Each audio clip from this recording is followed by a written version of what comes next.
Le froid a compliqué dès l'aube la vie de plusieurs Témiscabitibiens. On a environ 2800 appels par jour pour une journée d'hiver normale.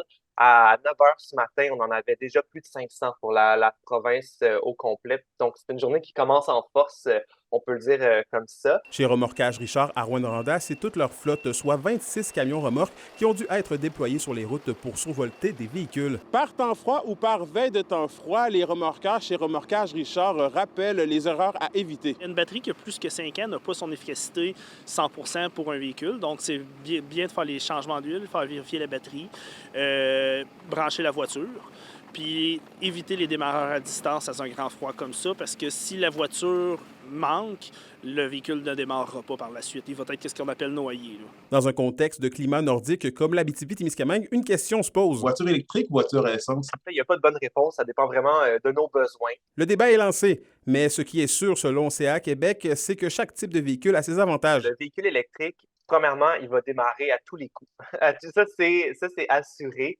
C'est un avantage des véhicules électriques. Les composantes mécaniques du véhicule à essence, dont la batterie, va avoir seulement un faible pourcentage de sa capacité. Là, en moins 30, on a moins de 25 là, de la capacité de la batterie. Par contre, on le sait, les véhicules électriques, plus il fait froid, plus l'autonomie diminue. Donc, il faut s'attendre par épisode de grand froid à une réduction d'au moins 50 de l'autonomie du véhicule. CA Québec commence d'ailleurs à grossir une toute nouvelle flotte de véhicules spécialisés dans le dépannage de voitures électriques. Pour l'instant, ils ne sont que disponibles dans les régions de Québec et de Montréal, mais CA Québec souhaite élargir son service aux régions périphériques dans les prochaines années. En attendant, l'organisme rappelle la méthode 4-10-30. 4 tentatives de démarrage, de 8 à 10 secondes, pas plus. Et on garde une pause de 30 secondes entre chaque tentative. Si ça ne fonctionne pas après 4 fois, il va falloir peut-être faire un petit appel à CA pour une demande de survoltage. Anthony Dallaire, RNC Nouvelles, Rwanda.